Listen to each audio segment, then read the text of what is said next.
warming. Pemanasan global atau global warming adalah kenaikan suhu rata-rata di bumi akibat peningkatan emisi gas rumah kaca yang menyelimuti bumi. Nah, menurut para ahli, kenaikan suhu ini rata-rata sebesar 2-5 derajat Celcius. Ya, tidak merata, cuman rata-ratanya segitu. Gambarannya kurang lebih seperti ini. Ini prediksi para ahli ya. Jadi prediksi suhu bumi pada tahun 2070 sampai 2100 nanti jika dibandingkan dengan rata-rata suhu bumi pada tahun 1960 sampai 1990. Di sini kenaikan suhunya berkisar antara 0 sampai 8 ya. Yang paling tinggi kenaikannya 8 derajat Celcius. Itu terdapat pada daerah kutub utara ini terutama. Makanya di sini banyak es yang mencair sehingga menyebabkan permukaan air laut akan meningkat. Ya, itu adalah dampak dari pemanasan global. Nanti akan kita bahas. Oke? Di depan tadi sudah dijelaskan bahwa penyebab dari pemanasan global adalah peningkatan emisi gas rumah kaca. Apa itu gas rumah kaca? Sebelumnya saya akan terangkan dulu efek rumah kaca atau greenhouse effect. Jadi gambarnya seperti ini. Ini bumi ya. Kemudian di sini ada matahari menyinari bumi. Maka radiasi pancaran dari matahari ini, sebagian besar dari radiasi itu diabsorpsi atau diserap oleh permukaan bumi, sehingga permukaan bumi menjadi lebih hangat. Oke, sebagian lainnya akan dipantulkan oleh permukaan bumi ke atmosfer. Dan sebagian lainnya lagi akan diserap oleh gas-gas rumah kaca yang ada pada atmosfer. Gas rumah kaca itu apa aja? Yang pertama, uap air atau H2O. Yang kedua, karbon dioksida atau CO2, yang ketiga, metana atau CH4, kemudian nitrogen oksida atau NOx, kemudian senyawa keluarga CFC atau klorofluorokarbon. Jadi, oleh gas-gas rumah kaca yang ada pada atmosfer ini, sinar matahari akan diserap. Kemudian oleh molekul-molekul gas rumah kaca ini, sinar matahari yang diserap tadi dipancarkan kembali ke segala arah. Ya, seperti dipancarkan ulang gitu ya. Dipancarkan ulang sehingga suhu pada atmosfer dan permukaan bumi akan meningkat. Oke, sebenarnya efek rumah kaca ini merupakan peristiwa yang normal terjadi, dari dulu sudah ada gitu ya. Bahkan merupakan suatu mekanisme yang menguntungkan, karena jika tidak ada gas-gas rumah kaca yang ada pada atmosfer bumi, nggak ada efek rumah kaca, maka suhu bumi bisa diprediksi mencapai min 18 derajat Celcius. Jadi gas-gas rumah kaca inilah yang berfungsi menjaga suhu bumi tetap seperti ini, seperti yang kita tinggali ini. Nah, tetapi di era modern ini, penggunaan bahan bakar semakin meningkat, industrialisasi juga semakin meningkat, sedangkan di sisi lain hutan banyak ditebang atau dibakar, menyebabkan emisi gas rumah kaca, terutama CO2 ya, itu meningkat. Nggak hanya CO2, CH4, NOx, dan CFC juga meningkat.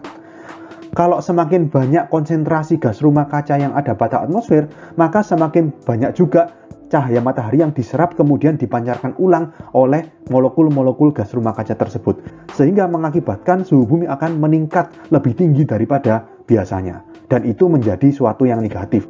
Jadi yang awalnya harusnya menguntungkan menjadi merugikan karena terlalu banyak emisi gas rumah kaca, emisi CO2, CH4, NOx, dan sebagainya. Oke, paham ya? Berikutnya kita akan membahas aktivitas apa saja yang menghasilkan gas rumah kaca.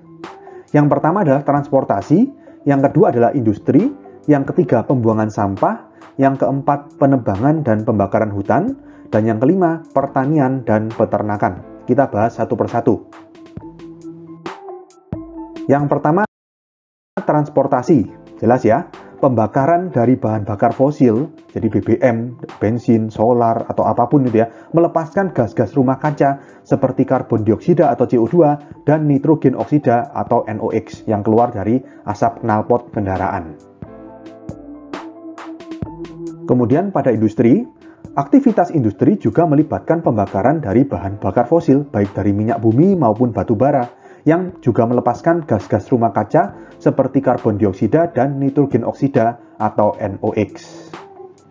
Aktivitas industri freezer, pendingin ruangan, cas semprot, dan hairspray juga menggunakan senyawa CFC, senyawa klorofluorokarbon, yang juga merupakan gas rumah kaca. Nah, dampak dari senyawa CFC ini ada dua. Yang pertama tadi, senyawa CFC merupakan gas rumah kaca, sehingga dia bisa mengabsorpsi radiasi matahari kemudian memancarkannya kembali. Lalu juga senyawa CFC ini bisa melubangi lapisan ozon. Lapisan ozon yang selama ini menjadi pelindung dari sinar matahari, terutama sinar UV atau ultraviolet. Kalau lubang, berarti sinar matahari dengan panjang gelombang yang ultraviolet itu bisa dengan bebas memancar sampai ke permukaan bumi. Oke? Yang ketiga adalah pembuangan sampah. Penguraian sampah organik oleh bakteri pembusuk berperan sebagai penyumbang gas rumah kaca, yaitu gas metana atau CH4. Nah, gas metana ini sekalipun emisinya nggak sebesar CO2, tetapi gas metana ini memiliki potensi pemanasan global 21 kali lebih besar daripada gas karbon dioksida atau CO2 dengan jumlah yang sama. Jadi emisi gas metana ini tidak bisa dikesampingkan dari pemanasan global juga, karena sekalipun jumlah emisinya nggak sebesar CO2, tapi dengan jumlah yang sama dia menyebabkan potensi pemanasan global 21 kali lipat lebih besar dibandingkan CO2 itu sendiri. Oke? Berikutnya penebangan dan pembakaran hutan. Penebangan hutan mengurangi jumlah tanaman yang kita tahu dapat menyerap gas karbon dioksida atau CO2.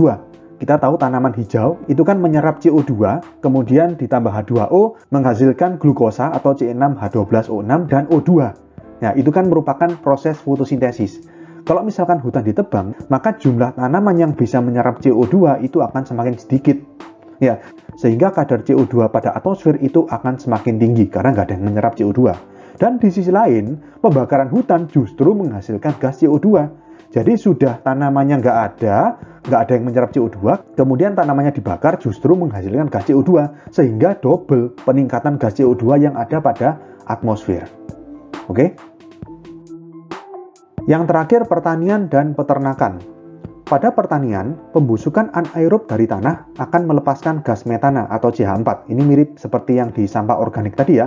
Jadi sayur-sayur atau tanaman yang busuk itu mengalami pembusukan anaerob oleh bakteri-bakteri yang ada pada tanah dan melepaskan gas metana atau CH4. CH4 kita tahu juga merupakan gas rumah kaca. Nah, lalu pada peternakan, gas metana juga dihasilkan melalui mulut ternak dan kotoran ternak, terutama sapi. Berikutnya, kesepakatan dunia dalam membahas pemanasan global. Diawali dari konferensi Stockholm, ini merupakan pertemuan negara-negara dalam konferensi PBB pada tahun 1972 mulai membahas isu pemanasan global. Kemudian berkembang, di sini dibentuk suatu organisasi, yaitu Intergovernmental Panel on Climate Change atau IPCC. Ini merupakan organisasi yang disebut juga dengan Dewan Iklim PBB yang didirikan pada tahun 1988. Anggotanya terdiri dari 195 anggota negara dan ribuan ilmuwan yang bertugas menganalisis perubahan iklim dan menyarankan tindakan penanggulangannya. Dengan adanya organisasi atau Dewan Iklim ini banyak diadakan pertemuan-pertemuan ya, dan di sini mulai menghasilkan kesepakatan-kesepakatan. Dan yang penting adalah Protokol Kyoto ditandatangani pada tanggal 11 Desember 1997 yang merupakan persetujuan negara-negara industri untuk mengurangi emisi gas rumah kaca sebesar 5,2% dibandingkan tahun 1990. Oke? Kemudian dibentuk organisasi lainnya, yaitu Asia Pacific Partnership on Clean Development and Climate atau APPCDC. Organisasi ini diresmikan bulan Januari 2006 di Sydney, Australia, beranggotakan 6 negara, yaitu Amerika Serikat, Australia, Jepang, Tiongkok, Korea Selatan, dan India. Lalu pada bulan Oktober 2007, Kanada masuk sebagai anggota yang ke-7. Bertugas membantu para pihak, termasuk pihak swasta, untuk mengatasi pemanasan global. Berikutnya, konferensi Copenhagen ini dilakukan pada tahun 2009, menghasilkan Copenhagen Accord untuk mempertegas bahwa dalam ranah politik ada sebuah upaya untuk membatasi karbon dan menanggapi perubahan iklim baik dalam jangka pendek maupun panjang. Lalu di sini yang terakhir ada yang namanya Kesepakatan Paris atau Paris Agreement, merupakan kesepakatan internasional sebagai komitmen bersama dunia untuk memerangi perubahan iklim.